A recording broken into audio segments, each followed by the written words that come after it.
when it comes to martial arts, I have to continue to emphasize that martial arts is not a hobby. It is not an extracurricular activity, and by its very nature, it is not a sport. Even though there has uh, developed over time a sport aspect to martial arts or some martial arts, innately it is not a sport. It is a way of life, a way of life.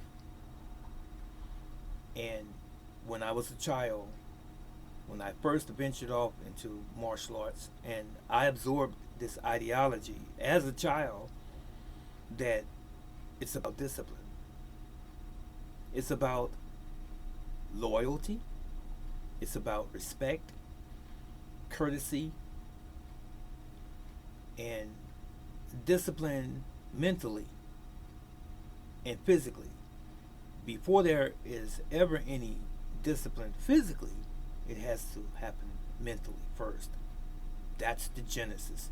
That's the beginning of it. And I say that to mean that you are taught to train in your particular craft, whatever system and or style it may be. If it's karate proper, which is a generic term for martial arts in Okinawa, Japan, and there's different styles of karate. You have Shotokan, Goju-ryu, Shuri-ryu or Shuri-ryu, Wado-ryu, Ishin-ryu, Chito-ryu, Kyokushin, and so forth. And then you have so-called Kung Fu styles and or systems, Hapgar, Hungar, Wing Chun, Ting Shin Pai,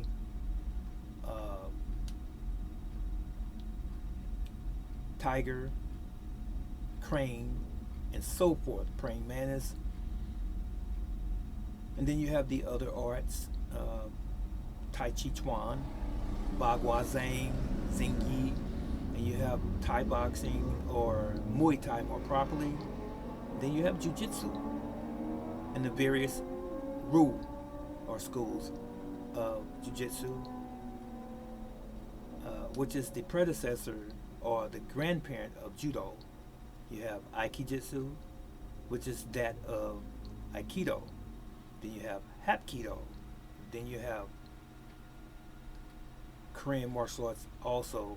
I mentioned Hapkido, Kuksowan, Taekwondo or Taekwondo, Subakdo, and so forth.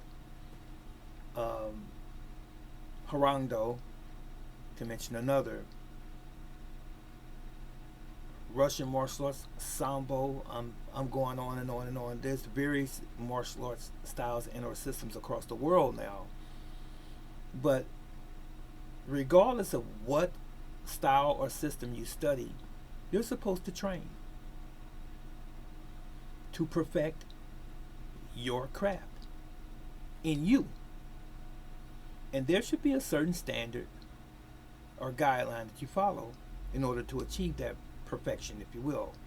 Even if you never reach the pinnacle in your studies, you should get very close to that, especially if you have invested many years of your life in it. And what I'm getting at is this: there should not be obese martial artists. It's just the truth. I am speaking as a grand master. I'm speaking as an individual who has been in the martial arts for 2/3 of my life. I have never had a respite, a vacation, or thought about retiring from martial arts. From the day that I began martial arts in my life, I have continued martial arts to this very day and continue on still. Never had a break. That's martial arts. But for a person to begin this so-called journey, to stop for a period of time and start back and stop and start back, or to stop and never complete their journey, if you will, or which should have been a journey, because martial arts is not a sport, martial arts is not a hobby again, you should still be active in martial arts, not someone walking around out of shape. Even well into your older age, you should be in relatively decent shape. And I'm just being 100, keeping it 100, as they say. You should be in relatively good shape. Now, notwithstanding, there are some things that we don't control in our lives that could happen to us. You could develop a disease or some kind of malady, condition, or what have you, something that you don't have control over. That's different, and that's acceptable and understood.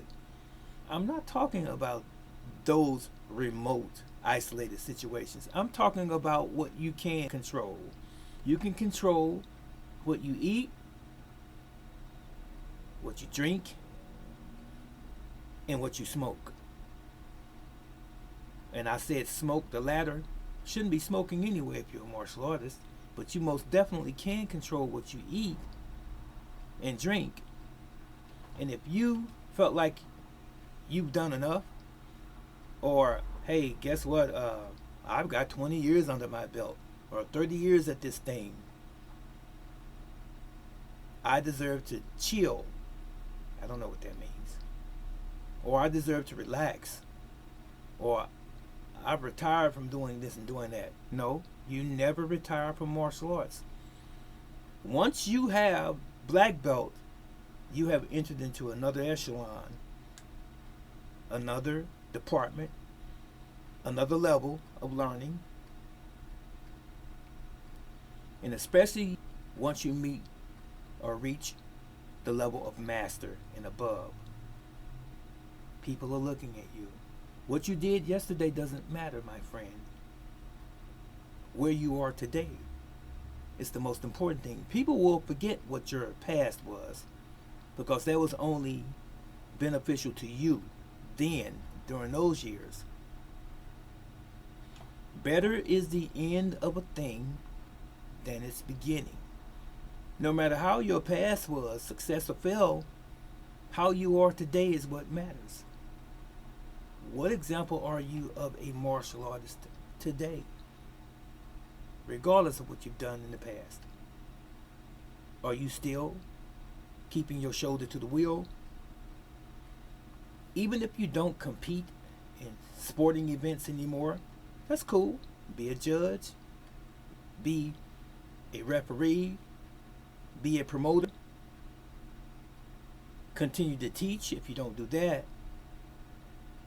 Continue to participate, write a book, do videos on your art, your craft. Put something on paper, on film, on video, to leave a legacy and let people know that you were here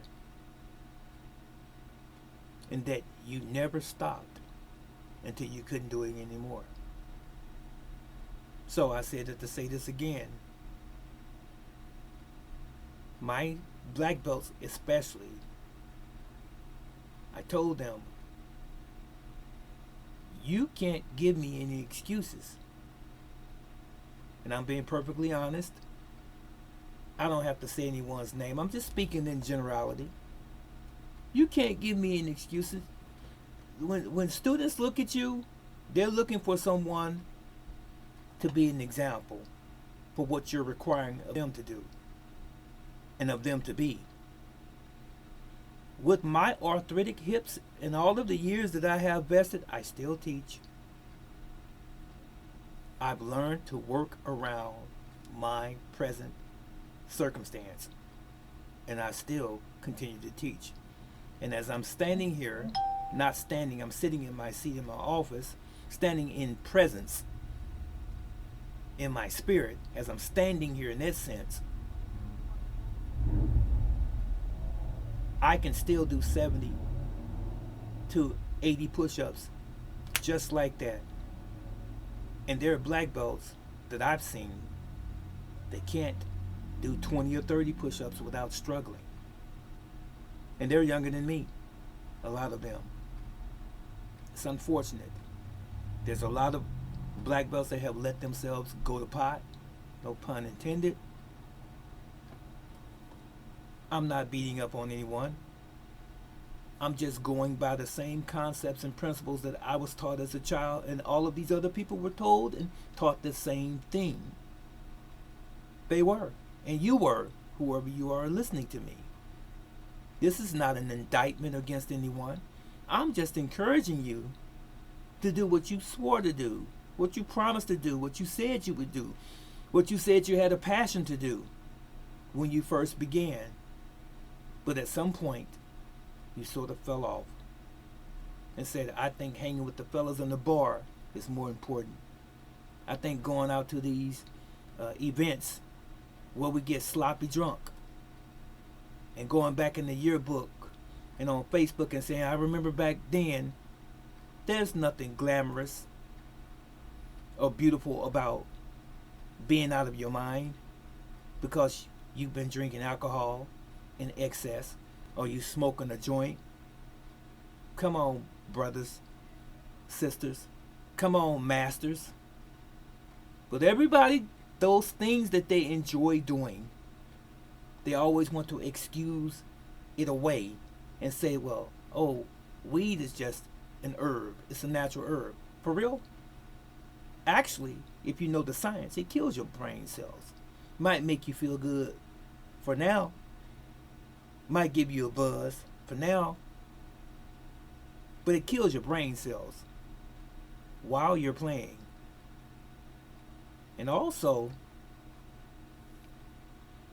alcohol destroys your liver.